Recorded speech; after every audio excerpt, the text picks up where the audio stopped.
अध्यात्माच्या नावाखाली महिलांचं लैंगिक शोषण आणि सर्वसामान्यांची फसवणूक करणाऱ्या भोंदू अशोक खरातच्या अडचणी आता वाढलेल्या आहेत। नाशिक सत्र न्यायालयानं तिसऱ्या गुन्ह्यात खरातला 5 दिवसांची पोलीस कोठडी सुनावली आहे। नाशिक इथल्या जिल्हा आणि सत्र न्यायालयामध्ये हाय प्रोफाईल सुनावणी पार पडली।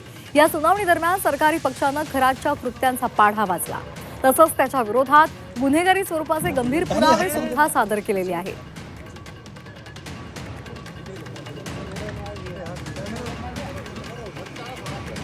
यावर आपण एक नजर टाकूयात ग्राफिक्सच्या माध्यमातून।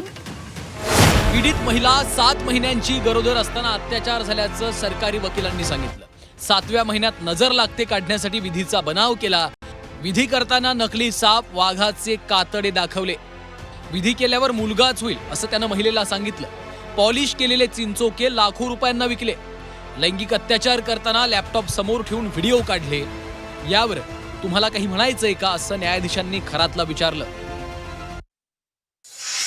दुष्ट शक्तीपासून वाचण्यासाठी तुला धार्मिक विधी करावा लागेल, या कारणास्तव तिला त्याच्या कार्यालयामध्ये बोलून तिच्यावरती त्याने लैंगिक अत्याचार केला आणि तिचा शीलभंग केलेला आहे।